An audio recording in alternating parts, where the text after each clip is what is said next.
everyone, and welcome back to another FORGEHUB video.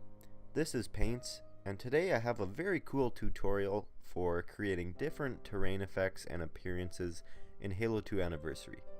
These effects include snow, ice, and water. So I'm really excited to show you guys this, and hopefully you guys can take something from this and start using this in your aesthetic or infection maps. This terrain effect was only recently discovered, and it's really a perfect example of how objects can be used in a way which is completely different from the way they're intended to be used. So as you can see with this effect, you're able to pull off some pretty cool themes. This effect is also very easy to pull off, as it is simply a safe haven placed close to the ground. Since the haven is so close to the ground, it becomes highlighted. The addition of effects is what changes the appearance of the haven to suit the effect you are trying to go for. The best part about this effect is that it really doesn't add any additional strain on the engine besides the use of effects. So I'll get to the tutorial on setting up this effect in Forge, but first let's take a closer look at what you guys can create with this effect.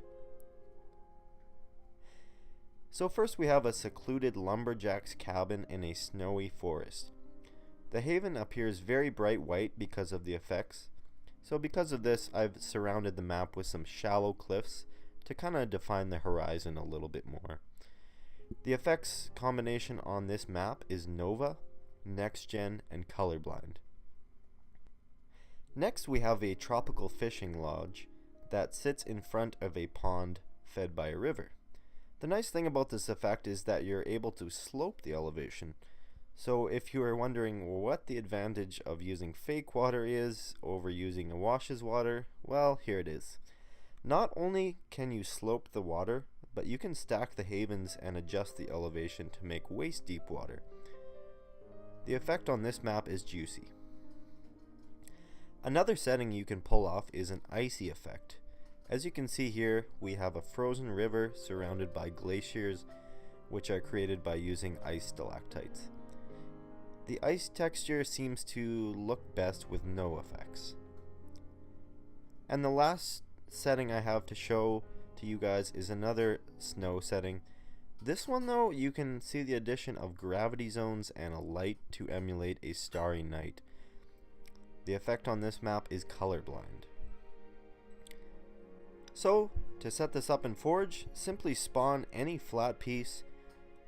This will act as the flooring behind the haven. If you want to create something more complex with elevations such as a sloped river, you'll obviously have to create the geometry for it first. Now don't get too carried away with the complex angles, because you do still have to line up the havens flat with whatever geometry you are creating for your elevation.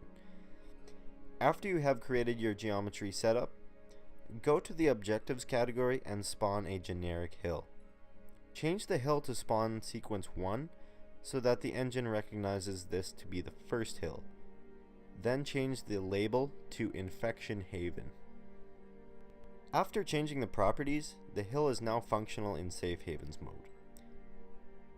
But we still need to size the haven so that one side of it can cover some large surface area. Grab the haven and turn it 90 degrees, whichever way.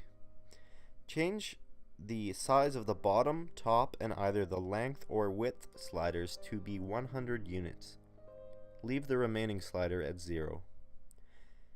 So now that our hill is ready to go, we just need to position it slightly above ground. Now there is no exact measurement for how high off the ground it needs to be, but basically the closer it is, the brighter the haven gets. Which works out great for snow and ice, but if you wanted to create waist deep water, I would recommend placing the havens further from the ground and stacking them. If you chose to add height variation to your terrain, now is the time to start duplicating your havens and sizing them accordingly to cover up those sloped areas. You do not need to change any of the labels after duplicating. Something that's interesting about this effect is that your havens are perfectly sized to the desired terrain appearance to actually give the area its own traits. For example, maybe you want players to walk slower in snow and water. simply change the Haven traits to have less movement speed inside the Haven. And there's a lot of opportunity to make some really creative gameplay elements out of this. I'm actually pretty sure that there's a lot more to be discovered and created with this effect than what I've actually showed off. So don't be scared to get creative. You don't have to follow these steps exactly. Definitely get creative with it. The only drawback of this effect, besides its limited game types, is that you cannot disable the waypoint for safe havens, which is a very minor nuisance that doesn't really affect gameplay. Also, if you want to use this to make a functioning infection map, the Outlast game type is perfect for it, since it runs on one permanent haven. To set up Outlast scoring, just duplicate that haven once more and size it to cover the entire map. Keep in mind that if you have separate haven traits, they will be applied to the whole map this way. But yeah, go ahead and try this effect out, guys. I had a ton of fun creating themes that I've never been able to create in Halo 2 Anniversary before, and it really didn't take much time to set this up. Aside from that, I hope you guys enjoyed this video and found it useful in some way. This has been Paints with the ForgeHub YouTube channel, and I'll talk to you all in the next video.